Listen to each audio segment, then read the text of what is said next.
Amigos, muy buenas noches. Le damos la bienvenida al congresista aprista Mauricio Mulder, que acaba de venir de una jornada, no sé si fue maratónica, congresista Mulder, en el Han habido peores. Han habido peores definitivamente, pero bueno, ha sido larga, ha habido una sesión de la Comisión de Constitución, de Justicia, usted es accesitario en Constitución, pertenece a Justicia, había una sesión conjunta, entiendo Exacto. yo, y el ministro Ceballos ha estado, bueno, debatiendo sobre las propuestas principales. Hoy se ha visto CNM, reforma de CNM y bicameralidad, ¿verdad? Bicameralidad y distritos electorales y representación de la mujer. O sea, parte de la reforma política en Constitución y el tema del Consejo Nacional de la Magistratura en la Comisión de Justicia, ¿no? ¿Va a caminar el tema? Yo creo que sí, pero va a tener que sufrir bastantes modificaciones. Lo bueno es que se está iniciando el debate. Lo segundo es que hay voluntad de que efectivamente tenemos que acometer la reforma política y también la reforma judicial. Había algunos temas adicionales, el tema de la creación de autoridad de integridad y todo eso. Pero el problema va a ser cómo va a ser esa reforma, ¿no? En la reforma política nadie sabe qué cosas son los macrodistritos con los que se va a elegir el Senado, ni los microdistritos con los que se van a elegir los diputados.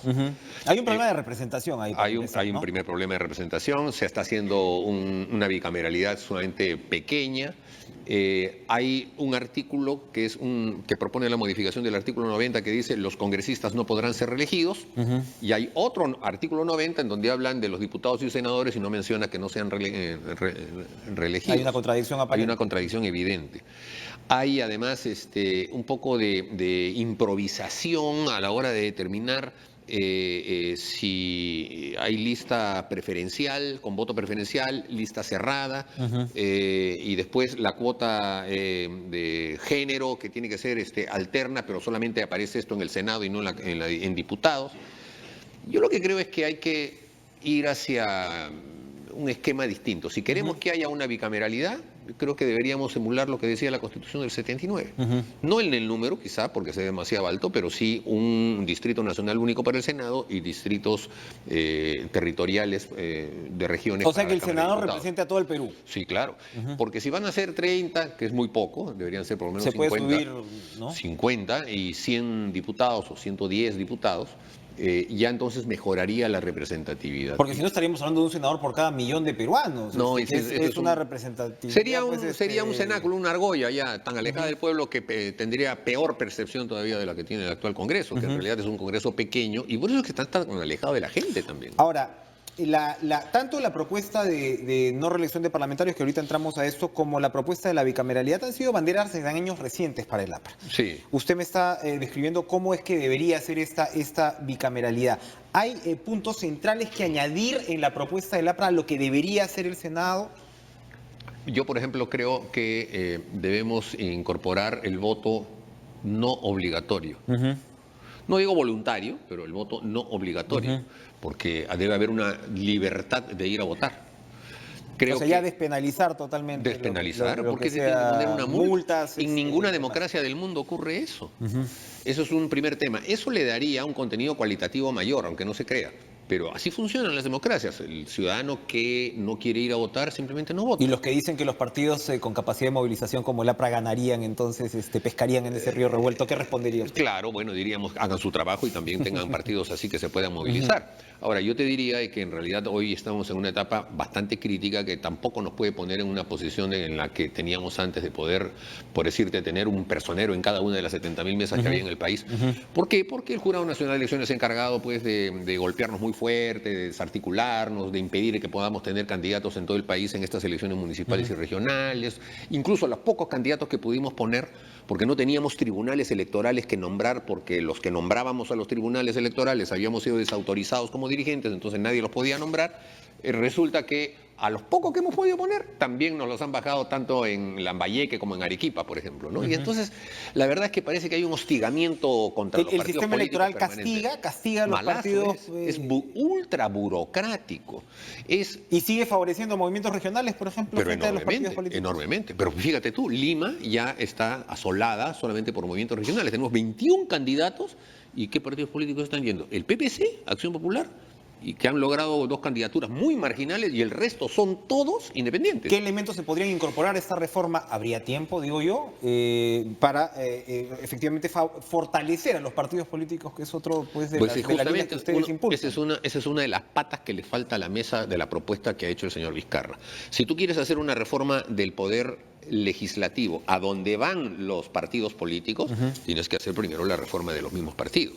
Y si tú permites que haya tantos vientres de alquiler, permites que cualquiera pueda saltarse de un lado para otro, permites que tú puedas ser candidato hasta el día 30 de un partido y como no te gustó, el día 31 ya estás en el otro partido y ya ganas la elección por ese partido, si tú permites todo eso, entonces nada va a mejorar en el una combinación de promiscuidad política con franquicias indiscriminadas. Con franquicias indiscriminadas.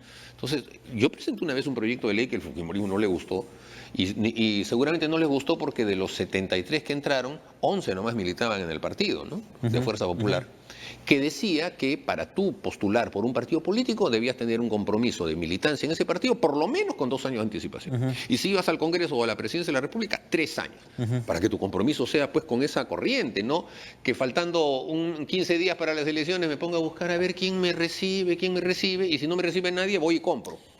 Y eso se convierte ya no en vientre alquiler, sino que se convierte en ventanilla de acopio de dinero de lavado. Se dijo para evitar, digamos, que se vea como una afectación a candidatos como Verónica Mendoza, Guzmán y demás, se dijo que esto podría de todas maneras avanzarse para la siguiente elección. Ese proyecto ha quedado... Algunos decían eso. El proyecto mío era para que se aplicara en estas elecciones municipales. Yo no lo presenté anteayer, lo presenté en el 2016. Ahí lo han tenido dormido y sigue dormido. Todavía podría aplicarse para las elecciones del 21, pero efectivamente, como no se quiere pues personalizar y decir no, los vamos a afectar a fulanito y a menganito que ya tienen 3 años recolectando firmas y todavía no las logran, entonces el proyecto no sale. ¿Qué me dice del voto preferencial? ¿Cuál es la posición del APRA frente al voto preferencial? Porque ahí también hay una especie de doble rasero, ¿no? O sea, por un lado se dice, en un mundo más o menos ideal habría que eliminar el voto preferencial, pero otros dicen, oye, sencillamente lo que pasa es que los partidos o estos grupos te venden sencillamente los primeros cupos y muchas veces a políticos experimentados, nos lo decía Johnny Lescano, ¿no? No nos queda otra que más que recurrir, ¿no? al número, ¿no? En sí. ¿Hay una posición definida con el tema del voto preferencial? Nosotros siempre hemos sido refractarios al voto preferencial. El voto preferencial además lo inventó la dictadura de Morales Bermúdez para tratar de romper al APRA, cuando por primera vez se vio, creyendo de que las bases apristas iban a votar con Raya de la Torre. Yo voté por el C1. Yo voté por el C1. Y como el secretario general del Jurado Nacional de Elecciones en esa época era el doctor Osvaldo Corpancho, Raya de la Torre llegó a decir en cada uno de sus mítines, ese voto preferencial es una corpanchada.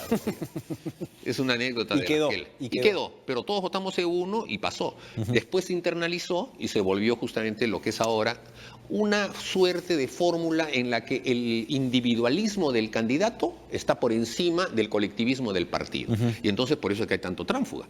Llegan, yo tuve mis votos, que no sé qué, no tengo trayectoria y hago lo que me da la gana porque por mí. Yo soy mis votos. Yo traigo. Así es, porque votaron por mí. Es más, yo le he traído votos al partido. Y eso es lo que debe combatirse. En ninguna democracia del mundo el individuo está por encima del partido. Incluso en democracias tan laxas como los Estados Unidos, Inglaterra, los partidos muy amplios que permiten muchas cosas, el partido está primero. Por algo siguen con una figura bicameral a pesar de todos los, ¿no? A pesar de todos Así es. En cambio acá no, pues acá los partidos son solamente membretes. Si no se cambia eso, de más está en los demás casos. Alan García también propuso la no reelección de parlamentarios en el año 2013. Usted nos ha dicho cuáles son las contradicciones ahora, pero en el fondo ustedes estarían de acuerdo. Eso, bueno, en fin. No, chao Mulder, chao Del Castillo, chao Javier Velázquez. No, yo lo digo claramente, yo no soy como algunos otros parlamentarios que pertenecen a partidos, tú has mencionado uno ahora, yo no lo voy a repetir, que no es de mi partido, lo mencionaste antes. Lescano. Ya, que dice, sí, o sea, se sube a la ola de la onda, ¿no? Sí, o sea, si pudiera matar a los parlamentarios se suicidaría. No, pero la semana pasada se lo preguntamos acá y ya no estaba tan de acuerdo. Bueno, porque hay que tener posiciones coherentes con lo que tú crees. O sea, yo digo abiertamente de que eso es un engañamuchacho. Es simplemente la búsqueda del aplauso barato por parte del señor Vizcarra. Entonces, pero Alan García lo propuso también en 2013. Bueno, mal propuesto, como Alan García muchas veces también estigmatizó al Congreso. Hemos tenido discrepancias en eso, está bien. Nuestra posición política, partidaria, es que la experiencia es un elemento fundamental en la vida política de un país. Y eso también te lo demuestran las democracias avanzadas. y la improvisación permanente, la renovación permanente del Congreso se da en función del voto, y el voto ha demostrado que los reelectos vienen a ser digamos, el 15%, a lo sumo el 20% de cada caso. Entonces siempre son una minoría. Pero si esto se pone como una especie de reto político, no le corremos al reto político. Pero Vizcarra lo está asumiendo pues como un reto muy político, bien, porque en realidad lo que él está diciendo es llevemos esto al referéndum y que el soberano decida. Muy bien, pero llevemos al referéndum un tema mucho más integral. Porque no llevamos, o sea, estamos llevando que se va a crear una Cámara de Senadores y una de Diputados, eso va en el mismo paquete. Y entonces ya hay una contradicción más o menos difícil de digerir por parte del elector común que quiere que se vayan todos. Y si seguimos con el que se vayan todos, ¿por qué no hacemos la coyuntura del 2000? A ver, seamos claros. Si esta es una crisis muy grande y todo está colapsando, hagamos elecciones generales el próximo año. El Congreso que se autodisuelva, como lo hizo el Congreso del 2000, renunció a los 4 años que tenía por delante y lo puso en una disposición transitoria de la Constitución, convocó elecciones en noviembre del 2000, convocaron elecciones para abril del 2001 y hubo elecciones y se fueron todos. Pero digamos que eso no solucionaría en nada el tema del sistema político en sí. Pero respondería a la estrategia del presidente de la República, que le quiere hacer caso a la calle. Si la calle dice que se vayan todos, entonces que no se quede nadie. Nos vamos toitititos y hacemos elecciones generales en abril del año 19 y se instala el nuevo gobierno el próximo año. Más o menos por lo que usted nos está adelantando, el referéndum no va a ser lo que pensamos, el referéndum no va a contener las 4 preguntas que Vizcarra ha propuesto en su mensaje del 28. No, sí las puede tener, pero yo creo que incluso pueden tener algunas preguntas adicionales, ¿no?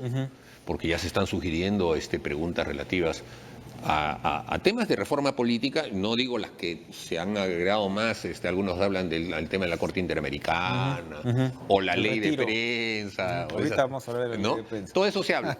Yo no sé si contaminar todo en una sola consulta en eso, pero probablemente las preguntas vayan a tener un contenido mucho más específico, o a lo mejor todo va en un solo paquete de modificación constitucional, todo junto, y se hace una sola pregunta. ¿Estás a favor o en contra?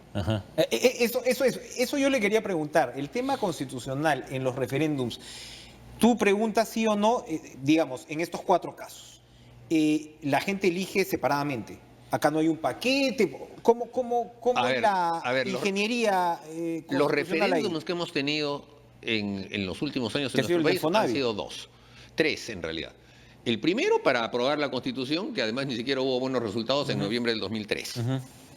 El segundo fue el que se hizo en el año 2005 para la regionalización, que también contuvo una sola pregunta y salió el no. La gente estuvo en contra de las macrorregiones. Y el tercero fue el del FONAVI. ¿Está usted de acuerdo con la resolución que establece la devolución de los... Estaba cantado que iba a salir, sí. Entonces, nunca se ha practicado un referéndum con lista de preguntas. ¿Puede haber un exceso de sofisticación? Sí. Cuando he visto los casos de Colombia, por ejemplo, que son mucho más asiduos en los temas de referéndum, generalmente hacen una sola pregunta. En este caso tendríamos que hacer una sola pregunta también. ¿Podría darse? ¿Podría entonces el Congreso aprobar una reforma integral en lo que quepa de aquí a octubre? Claro, y decirle, ¿ustedes aprueban o no la reforma integral del sistema político? Sería lo mejor, lo más fácil, porque además permitiría que el cómputo sea mucho más sencillo y sepamos... Ahora, donde debería haber más consensos pues, entre el Ejecutivo y el Congreso es en la reforma del sistema de justicia. No los hay tampoco. En el referéndum se va a incluir, se supone, el tema del Consejo Nacional de la Magistratura. Hoy se ha discutido el tema. A ver, en el tema del Consejo de la Magistratura es el siguiente. En la actualidad hay 7 miembros, de los cuales uno es del Poder Judicial, otro del Ministerio Público, otro es del colegios profesionales, colegios de no abogados, en fin. ¿no? Bueno, ahora se ha cambiado por 5, que son el presidente del Poder Judicial, el fiscal de la Nación, o sea, ellos, no un representante de ellos. El fiscal de la Nación, el defensor del pueblo, el Contralor General de la República y uno que se me escapa. ¿Ellos son los miembros del Consejo Nacional de la Magistratura? Ellos mismos son una comisión que va a elegir a los miembros del Consejo Nacional de la Magistratura por un concurso público. Es un poquito... ¿no? Y entonces ellos van a tener que distraer sus funciones, el presidente del Poder Judicial, el defensor del pueblo y todo, para dedicarse a analizar los currículos de miles de personas que se van a presentar para querer ser miembros del Consejo de la Magistratura. ¿Cuál podría ser una fórmula alternativa? Bueno, yo he escuchado por ahí una fórmula que no... Concurso debería ser, ¿no? O sea, claro, concurso debería ser. Debería haber un concurso con requisitos altos, de mucha exigencia académica y moral, A ver, yo pregunto, cuando en las empresas privadas se buscan cuadros empresariales importantes, ¿no se le encargan a empresas que se dedican a ese tema, que incluso son transnacionales? ¿Por qué no probamos esa fórmula? Le decimos a una empresa, Una no sé, headhunter. una headhunter sueca o noruega, oiga, venga usted y estos son los requisitos, organice usted este concurso. Quizá, ¿qué objeción habría? No creo que a una empresa extranjera pues, le pasen por lo bajo alguna coima o cosas de esas para una preferencia, ¿no? O que le pregunten cómo se hace el ceviche pato. Me parece que si eso se lleva, nos ahorraríamos varios dolores de cabeza. Mejor que no sepan ni la traducción de amiguito y hermanito, para que sea totalmente distante de eso. Vamos a hacer una pausa, Mauricio Mulder, y regresamos con más en Cara a Cara. No se vayan.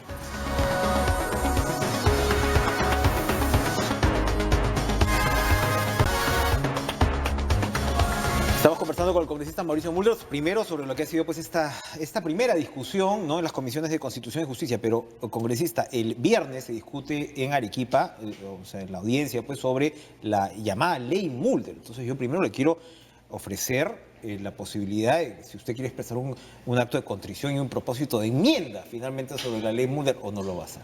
No, para nada, yo estoy convencido. Cuando yo saco una norma es porque creo fervientemente en ella. Y creo que este canal, por ejemplo, lo demuestra, es un canal digital.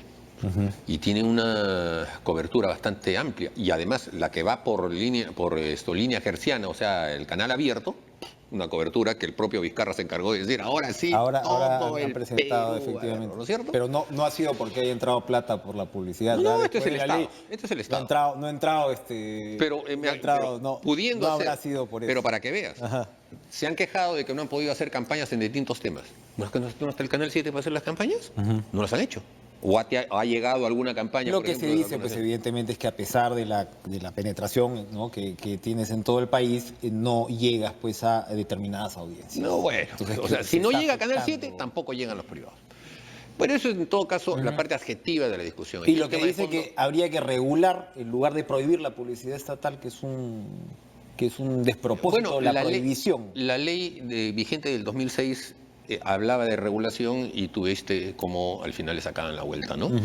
Y sobre todo los gobiernos locales, los gobiernos regionales son los campeones en sacarle la vuelta a este tipo de cosas. Pero el gobierno ¿Usted central defiende entonces la ley de prohibición de publicidad? Sin duda alguna, porque además era demasiado el dinero que se estaba destinando. Ya con los 5 años del gobierno del señor Ollantumala fueron más de 1.500 millones de soles, que se fueron exclusivamente en el tema de tratar de fortalecerse él en lo personal y su esposa en lo personal. El gobierno de Alan García también comunicó, congresista. Pero la tercera parte de eso, no, sí comunicaron, pero la tercera parte de eso, hasta ahí todavía podía ser aceptable, pero cuando tú ves que ya se empieza a utilizar políticamente y el señor Kuczynski siguió en lo mismo, entonces bueno. ¿Va a ir usted a Arequipa a sustentar la defensa? Me lo han pedido, pero tengo que todavía resolver algunos temas de carácter administrativo y la propia duda de tener que comparecer ante un tribunal del cual yo mismo he dicho muchas veces que las sentencias están cantadas, porque allá hay 4 miembros que actúan así compactos, ¿no? Y todas las decisiones políticas que les caen ya se saben, ya se pueden adivinar los resultados. Podríamos apostar todo el dinero que quieras y te volverías millonario sabiendo cómo van a votar esos 4, que mejor no los menciono para evitar aquí personalismo, porque si termino delante de ellos, imagínate. Evidentemente va a haber adelanto de... ¿No? Entonces, pero bueno, no tengo demasiadas esperanzas. La liberación del señor Ollantumala, la ley en favor de los tránsfugas. En el Congreso, este Congreso es el que más tránsfugas tiene. Tiene 23 tránsfugas. Nunca ha habido tantos. ¿A quién se debe eso? Al Tribunal Constitucional, que en 2 sentencias, una permitiéndolos y en la otra no permitiéndolos, pero dejándoles la puerta abierta para que se agarren de un tema de supuesto de conciencia. Con lo cual habrían unos 10 tránsfugas. Pero digamos que en el fondo también hay otros elementos, ¿no? Es decir, o sea, por ejemplo, cuando se habla de la construcción partidaria de Fuerza Popular, uno se acerca y de repente no es tan sólida, pues también. Es cierto, no son partidos políticos, ni PPK, ni APP, ni ninguno de ellos, pero si tú... Sus últimos 3 presidentes, dos presidentes del Congreso no son de origen fujimorista, ni mucho menos.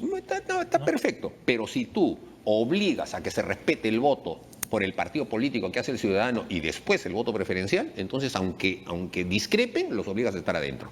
Y entonces eso les servirá de aprendizaje. O sea, la disciplina y la cohesión no es fácil. Un partido como el nuestro, nosotros hemos crecido en partidos, en el APRA, en la disciplina y en la cohesión, pero muchas veces duele, o sea, mucha gente a veces no soporta tener que defender un punto de vista Daniel contrario al que Salaverry, uno por ejemplo, pensaba. me imagino. Por eso, y se van, pues, ya no, últimamente las cosas se relajan hasta en partidos como el nuestro y salen a las redes y critican y van a la posición contraria, pero, por ejemplo, las diferencias que yo he tenido con varios compañeros de la bancada han sido notorias, ¿no es cierto? Hasta filmadas, pero no nos quebramos.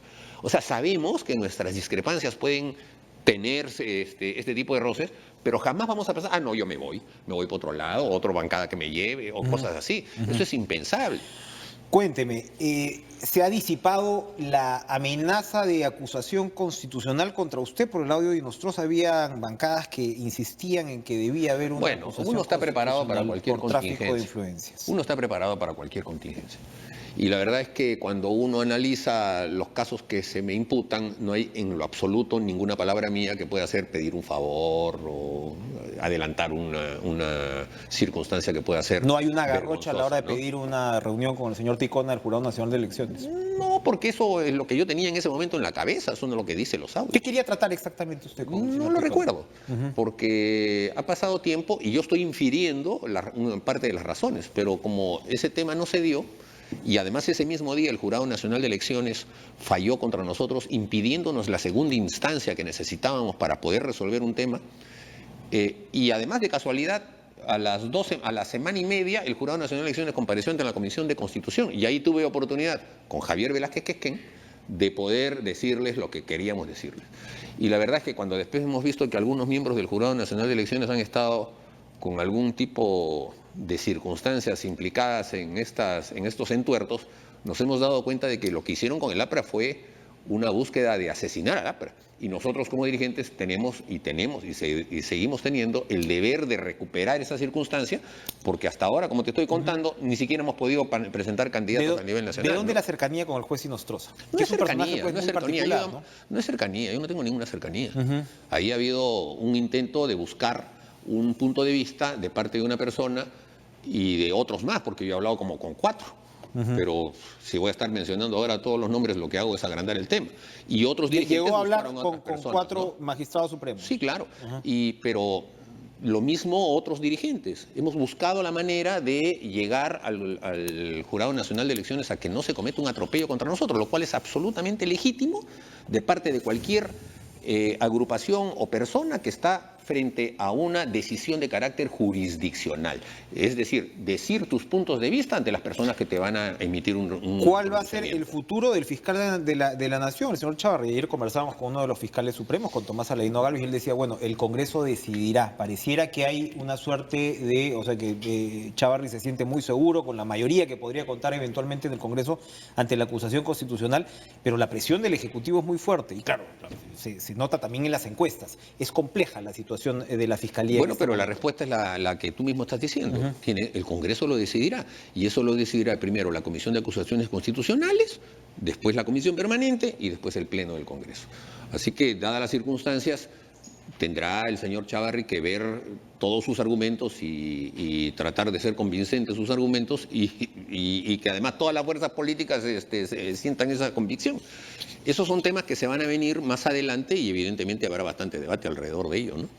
Pero, digamos, ¿no queda una fiscalía deslegitimada en esas circunstancias? Bueno, claro, sin duda. O sea, queda. ¿No sería mejor que el queda señor bastante renuncie? golpeado. Bueno, pero la verdad es que en circunstancias como esas, esos son temas que decide cada uno.